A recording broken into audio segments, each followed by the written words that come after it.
Hi everybody. Today I wanted to discuss a little bit more about something that I had mentioned in another video about gentle discipline or positive discipline. And what I wanted to talk about was the process of communication that's that was developed by Marshall Rosenberg, and it's called nonviolent communication. It's a great communication tool, and it's really pretty simple.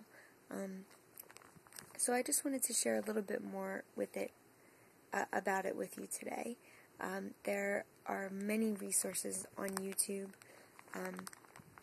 The Center for Nonviolent Communication is the organization that Marshall Rosenberg started to spread this method of communication and to share it with organizations and people, and to train people to give workshops and share this communication method. But there's basically 4 components, and like I said, if you want to get more involved, in depth, feel free to search Marshall Rosenberg or Center for Nonviolent Communication, and you'll come up with so much great information, videos, and links. But what I wanted to just go over was how it pertains to positive discipline, and like I said, the 4 components, which are, the first one is making observation, the second one is identifying feelings, the third one is identifying our unmet needs, and then the 4th part of it is making a request. So for the first part, why don't I just give an example? So we're talking about how it pertains to positive discipline. So a typical problem you might run into with kids is that they don't want to clean up their room. So, what you might typically hear a parent say is, oh, geez, my daughter is so lazy, she doesn't clean up her room. They might say to the kid, you're procrastinating again. It just really upsets me. I wish you would get to cleaning up this room every once in a while. And there's a lot of blaming and guilt and criticism involved in the way that it's presented, so it's no surprise that most kids are kind of like, yeah, okay, yeah, I'll get right to that, So, sarcastically responding by not doing it. So one way you could phrase this through nonviolent communication would be something like this. Now, I'm very novice at this myself, so it might take me a little while to come up with it, but the first thing you want to do is make the observation.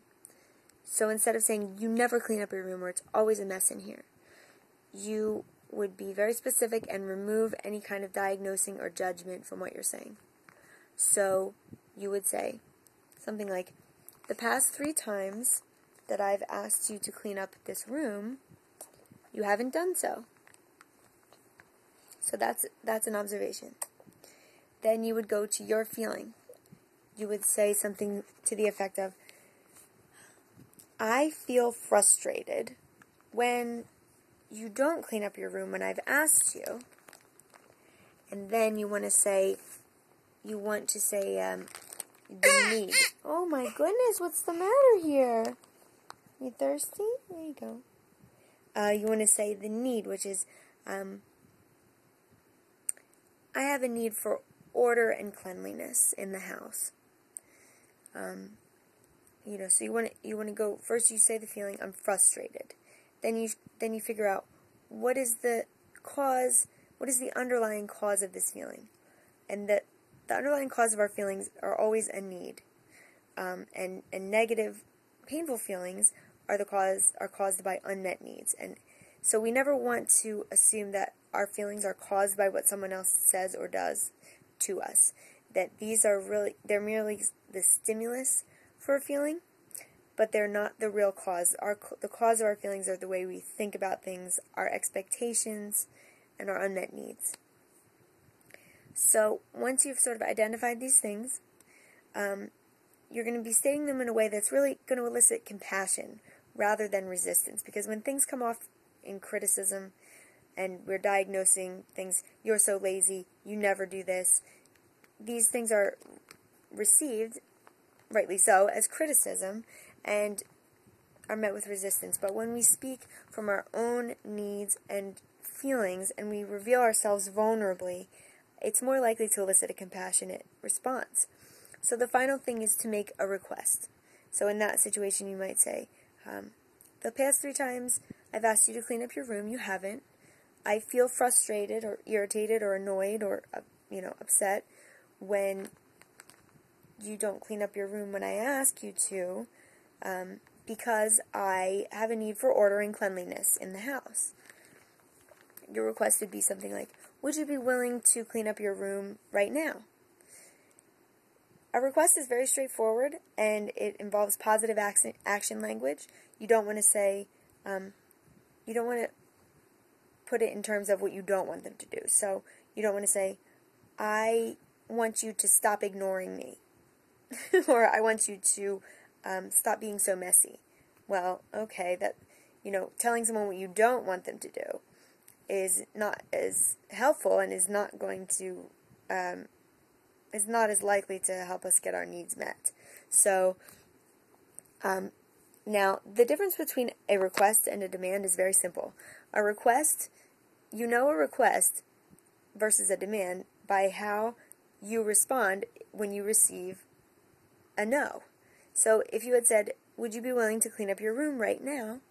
And your child says, no.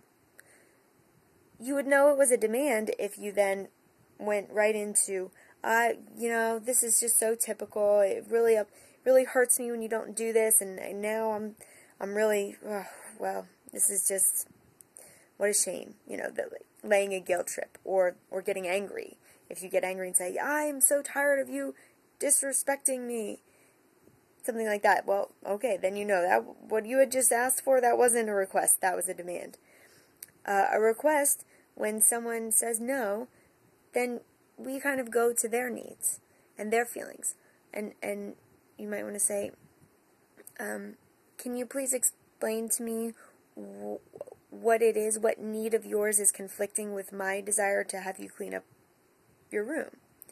And then give them an opportunity to explain, well, I'm tired, Mom, or I don't know where to begin, I'm overwhelmed. You want to really help them get in touch with their feelings and their needs and kind of work out a solution that way. Because Marshall says that as soon as we can connect to the other person's needs, solutions seem to really just manifest themselves. It just becomes clear. I need this, you need that. Here's what we can do to meet both of our needs. And it doesn't require a whole lot of compromise or anything like that. It's just straightforward getting to the heart of the matter of needs and things like that. So, just to recap, nonviolent communication is essentially making an observation, stating our feelings, identifying our unmet needs, and then making a request and taking concrete action to make life more wonderful. That's what Marshall Rosenberg, that's why he came up with nonviolent communication, because he wanted to find a way that people can relate compassionately, that people can avoid violent so-called solutions and confrontations, and really just communicate clearly and honestly and get to the heart of the matter. So this is a great tool, as I said, with positive discipline, because it helps us to communicate with our children respectfully, without blaming, without laying guilt trips, but just being honest. I mean, there's nothing wrong with having expectations or desires for how your children ought to behave. That's really our job as parents, to help them establish boundaries and to help them learn life skills. And it doesn't always come automatically with things like cleaning up or, learning skills like doing dishes or what have you. But it's up to us to find ways that is going to encourage our children and to appeal to their inner desire to please and to do well and to learn and to grow and to be successful as individuals, because that's what children really want. they want to live. And we want to just help them to grow and to be compassionate individuals themselves. And the best way to elicit compassion is to be compassionate. So hopefully that was helpful, and like I said, please feel free. I will put some links in the description to the Center for Nonviolent Communication, but please search for Marshall Rosenberg. There's a great series of videos that the Center for Nonviolent Communication, CNVC, that they've posted where Marshall talks and explains all these things, and there's also videos of one of his workshops, at least one. I'm sure there's more, but I've seen one, and it's great. He's a really dynamic speaker, and the way that he explains NVC is just compelling and simple. So hopefully that was helpful, and please stay tuned. Please subscribe to my channel if you get an opportunity, if you like to learn more about attachment parenting, and we also have simple living tips and other things like that to just share what I know, and hopefully it's of use to somebody. But thank you for watching, and we look forward to talking soon. Thanks a lot. Bye-bye.